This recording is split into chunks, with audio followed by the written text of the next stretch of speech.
Oh my gosh, it's metal. Phil Disgusting Animal. The man who gave Motörhead their fire wasn't called the wild beast just for show. Honestly, he lived like one. Absolutely free. He was careless and died on the path he picked. He didn't talk much or brag, but every beat of his drums was the pounding, chaotic, and never-ending heartbeat of an age. During the crazy years with Motörhead, he was Lemmy's burning fire, the storm of rhythm that made everyone in the rock and roll world stand in awe. But there was a cruel truth behind those loud drum beats, the nights of roaring people, and the burning stages. Phil died without breaking a sound. No spouse, no kids, no fame, and no crowd to say goodbye. A famous drummer died as if he had never really lived in this world. The man even Lemmy tipped his hat to chose to end his life in the dark. When a rock star lived so strongly through music and played with such ferocity, how did he disappear from public view? Do Phil's drums still ring in the thoughts of true metal fans, even though they haven't been played in a long time? That might be the real question. Let's go on Philthy Animal Taylor's crazy, lonely, and painful trip, where every drumbeat was a heartbeat and being alone was the price of living a life that was too honest. Beginnings. The name, Philthy Animal, is not given to people at birth. Phil Taylor used to be a quiet boy growing up in Hasland, Derbyshire. His town was so small that the dream of rock music didn't seem to have a way in. Phil was born into a normal family in 1954, so he didn't grow up with music, art, or big hopes. But sometimes, the biggest screams come from the quietest places. It wasn't a great or tragic youth for him. It just left him with a bad feeling. There was no place for him here. The blandness of the world around Phil always made him feel uncomfortable. And having his first experience with a drum kit helped him finally express his inner struggle. Phil never did well in school. As much as he liked art, he never really wanted to be a painter. Drums, not theory, were the only thing that made him feel alive. But the natural, raw pace, like an animal's heart beating quickly as it tries to escape its chains. Not technically perfect musicians, but the crazy drummers in rock bands from the late 1960s were his early models. Not because they were skilled, but because they were so intense. He started playing drums in unnamed small bands mostly to get rid of stress and not to become famous. But fate moves in its own strange way. Larry Wallace is a guitarist that Phil met while he was walking around London.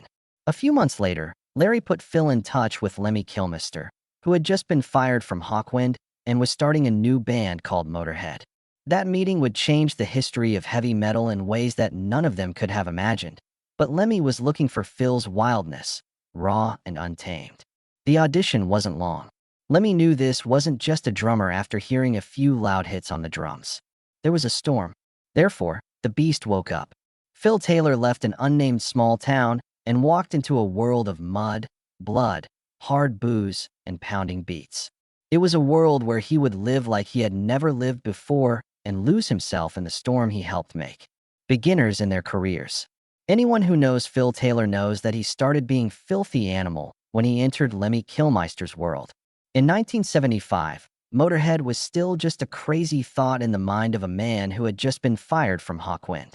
Phil, with his messy hair, bloodshot eyes, and anger that had nowhere to go, came along just when the fire needed wind. Because of Larry Wallace, they met. The drummer who played in a punk band with Phil in the past. When Lemmy saw and heard this drummer, he knew right away that it wasn't a technical one, but a mean machine driven by the greatest rock and roll instincts. It was just what Lemmy needed. Suddenly, Motörhead became a three-headed beast, not a polished band or a dreamy city pop act. Lemmy is screaming hard in the middle. Phil Taylor's drums made everything sound like thunder from the pits of hell, and Eddie Clarke's guitar was on fire. There wasn't time to get it better. They started fighting as soon as they got their guns. And after that, Motörhead made more than just songs. It was an act of war, an attack on everything good, clean, or nice. Phil Taylor was what made that machine work, but he didn't follow logic. He hit every drum as if he were getting back at life. Phil became famous after the release of the album Overkill in 1979. As the title track began, a vicious, never-ending barrage of double bass drums hit the speakers. This was a first for metal at the time. Most drummers still switch back and forth between skill and feeling, but Phil smashed through both. He didn't try to show off. It seemed like he was playing like it was his last opportunity. Not long after, Bomber made it even clearer that Motörhead wasn't just one type of music. When Ace of Spades came out in 1980, Phil wasn't just a drummer anymore. He hit the world around him like a sledgehammer. His drums are the first thing that go off in that song, pulling Lemmy and Eddie's whole world into the listener's gut. At the time, Motörhead wasn't the most well-known band, but they were the real deal. Phil's uncontrollable anger turned his drum kit into a slaughterhouse for a whole generation of instinctual metalheads. But that was just the beginning. After those first devastating hits, Phil Taylor would take the world on a quake-filled ride called No Sleep Till Hammersmith, where he reached his most impressive level. Darkness started to fall. A successful career. Motörhead did not get their success the usual way. There were no radio hits or nice TV shows with suits for them. When their live record No Sleep Till Hammersmith came out in 1981, though, they were no longer a secret band. They caused a storm that everyone in the British music scene had to deal with, whether they liked them or not. It went straight to #1 on the UK albums chart, which has never been done before by a metal band that was thought to be too loud, dirty, and dangerous. That being said, this was really dangerous. There are no tricks or stage props. Within that danger, Phil Taylor was like a live fire. The record showed how strong the band was live the most. There are no studio tricks or attempts to hide technical flaws. There is only raw sound, real speed, and energy that has not been filtered. Phil played his drums with almost maximum intensity, putting down a heavy foundation that kept the band in a state of tension and urgency that was hard to break. That was what made Motörhead unique. That record didn't have any other players who played like Phil. There were battles on every live track. Instead of trying to keep time, he was beating as if he were breaking through chains that weren't there. Not many people knew that songs like Ace of Spades, Overkill, and Stay Clean were survival songs for the outsiders.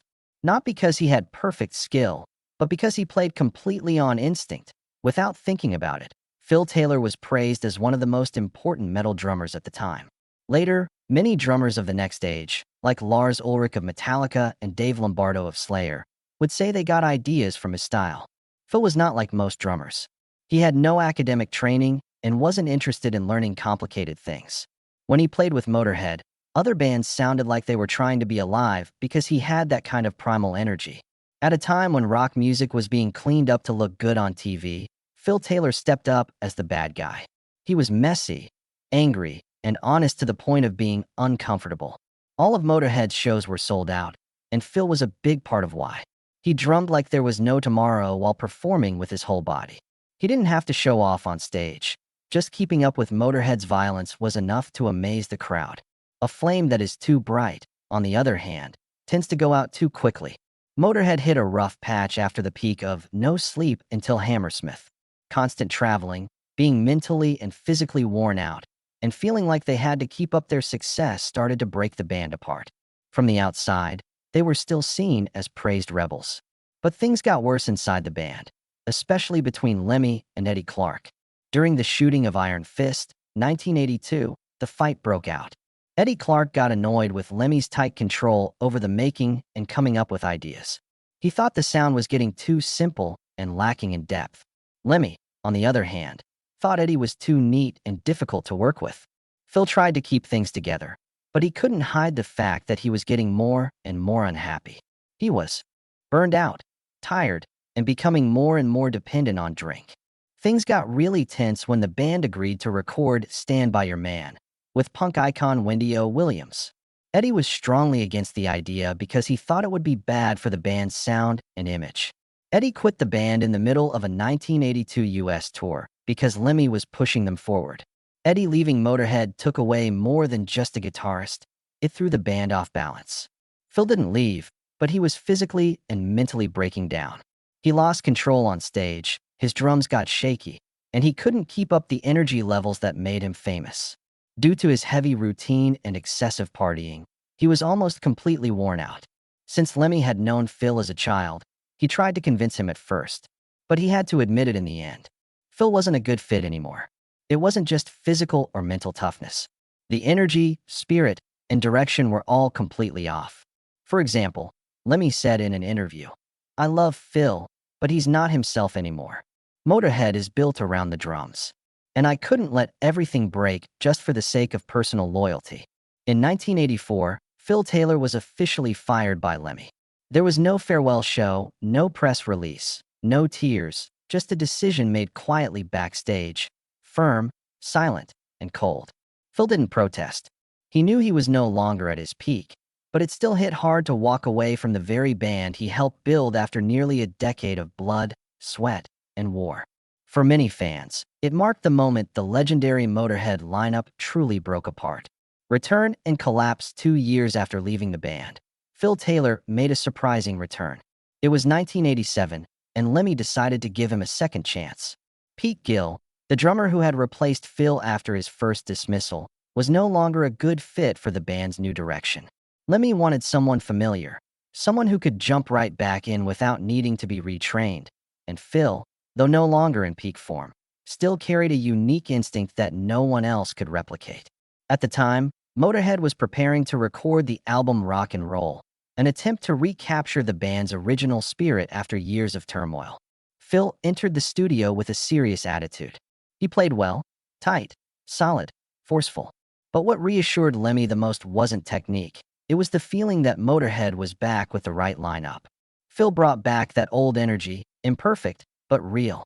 However, it wasn't a complete rebirth. After Rock and Roll, 1987, Motörhead released 1991, an album that received strong praise for both its music and production. Phil continued to perform well, especially on tracks like I'm So Bad, Baby I Don't Care, and Going to Brazil. But behind the lights, not everything was fine. Phil started falling behind the band's evolution and the rapidly shifting musical landscape. Motörhead was looking to expand their reach, collaborate with other artists, and incorporate new technology and arrangement styles. Meanwhile, Phil stuck to his old ways, simple, instinctual, but lacking adaptability. This began to wear on Lemmy. They didn't talk as much as before. Phil fell back into partying and heavy drinking. His physical condition declined noticeably. At some shows, Phil had to be helped off stage after just the first set due to exhaustion. Everything reached a breaking point during the recording of Motörhead, 1992. This was the first Motörhead album to feature big-name collaborations including Slash, Guns N' Roses, and Ozzy Osbourne. The band was entering a new phase. They needed a drummer who was professional, consistent, and versatile. And Phil, despite his nearly 15-year bond with the band, could no longer meet that standard. There was no anger or argument this time. Lemmy simply made it clear it was time to part ways. Phil left the band for the second and final time. He was replaced by Mikkey Dee, former drummer for King Diamond. Mikkey was a different breed, technical, precise, modern, and he quickly led Motörhead into a new chapter. Phil never returned again, and he never truly made it back to the big stage after that. Personal life. Phil Taylor lived exactly as his nickname Philthy Animal suggested, not just on stage, but in every aspect of his life. Throughout his time with Motörhead, he was known for living on the edge, constantly pushing the limits of both body and mind to near dangerous extremes. Phil was never one for stable relationships. He never married, never had children. There's no record of him having any long-term partners, nor any signs of a serious romantic life. Those who worked or toured with him all agree on one thing. Phil was a loner, even when surrounded by drinking buddies and laughter. The things he stayed closest to were alcohol and amphetamines. Through the 70s, 80s, and beyond, Phil maintained a lifestyle that was nearly sleepless and relentless. After shows, he was often the last one to leave the bar, if he left at all. Lemmy once recalled a moment when Phil, having just thrown up from drinking, wiped his mouth and kept drumming like nothing had happened. That lifestyle didn't just take a toll on his health. It made it nearly impossible for him to sustain any stability in his personal life. Phil had no fixed residence for many years. Sometimes he stayed with girlfriends. Other times he crashed at friends' places or drifted between cities on tour. He showed little interest in a career outside of Motörhead, no solo projects, no ambition to teach drums, and no involvement in the music industry after his departure. Some who knew Phil personally described him as approachable but hard to read, someone who could be cheerful but also quick-tempered, especially under the influence or when questioned. He rarely spoke about his feelings, disliked interviews, and almost never shared his true thoughts with the public. After leaving Motörhead for the final time in 1992, virtually vanished from the media. He occasionally appeared at small gigs or caught up with old friends in the music scene, but remained intensely private. No social media, no personal website, no mainstream appearances. Phil lived quietly, and by many accounts he never changed his ways, drank heavily, spoke little, and was rarely fully sober. For some artists, stepping away from the stage is a way to rediscover themselves. For Phil Taylor, once the lights went out, life seemed to lose its meaning. He didn't look for a new direction. He didn't seek healing. He simply drifted, just as he had always lived, without a plan, without a destination. Final years. After leaving Motörhead for the last time in 1992, Phil Taylor never appeared in any major music project again. No new bands. No solo albums. No public comeback. He all but vanished from the music world, a complete disappearance without a goodbye. From time to time, he would show up unexpectedly at Motörhead gigs or nostalgic music events, often looking worn out and older than his age. In the rare interviews he gave, Phil couldn't hide the bitterness when speaking about the past, though he never showed resentment. He knew he had lost Motörhead. There was nowhere else to go back to. In his later years, Phil's health declined rapidly. Decades of alcohol and stimulant abuse combined with a reckless lifestyle began to take their toll. He suffered from multiple organ issues, particularly with his liver and heart. He had no insurance, no steady income, and almost no one by his side for long. Phil lived an isolated life, without fame, without noise. A stark contrast to the years when he made stages tremble. On November 11th, 2015, Phil Taylor passed away at the age of 61 after a long battle with illness. The news was confirmed by former guitarist Eddie Clarke, with whom he had formed the legendary trio. Lemmy also spoke out shortly after, calling Phil one of the greatest drummers who ever lived. Less than 2 months later, Lemmy died too. And just a few weeks after that, Eddie Clarke, the last of the trio, also passed away. 3 men, 3 icons, all gone within the span of 3 months. Phil's passing wasn't widely reported. There was no grand memorial, no massive farewell crowd. But for those who had lived through that era, who had heard him thunder through Ace of Spades or Overkill, the loss was a quiet, yet deeply cutting blow. Phil Taylor wasn't the most technical drummer in rock history. He wasn't known for practice routines or constant reinvention, but that's precisely what made his legacy so unique. It wasn't about perfection. It was about personality, about attitude, about how he turned every strike into a statement. In a world of heavy metal becoming increasingly polished, structured, and calculated, Phil was a symbol of something raw. He didn't drum to impress. He drummed to survive. Every performance was a physical battle where he used his entire body to power a band that ran like a high-speed tank. Lemmy once said, if it wasn't for Phil, Motörhead wouldn't have survived those early years. He didn't just keep time. He pushed everything forward. Many drummers have since admitted they picked up double bass drumming after hearing Phil on Overkill. What he did on Ace of Spades didn't just lay the foundation for the band. It helped shape the future of speed metal, thrash metal, and hardcore punk. Phil was also one of the first drummers to turn the stage into a personal battlefield. He didn't need a spotlight. He could sit behind the kit all night, saying nothing. But when the show ended, you still remembered him for the sheer force of his playing, for the way his drums hit like they were trying to break your chest. To Motörhead fans, Phil was an inseparable part of the band's golden era. He was one of the 3 pillars: Lemmy, Eddie Clarke, and Phil Taylor, who didn't just make music together, but forged a way of life. No bowing, no apologies, no compromise. His roughness inspired those who were told they weren't good enough. Phil showed the world you didn't need to play right. You just had to play real. You didn't have to be perfect. You just had to be bold enough to be yourself. And to the generations of metal musicians that followed, that lesson was more powerful than any technical training.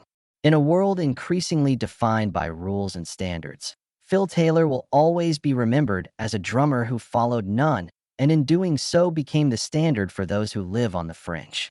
Have you ever listened to Phil Taylor's drumming and felt something to you?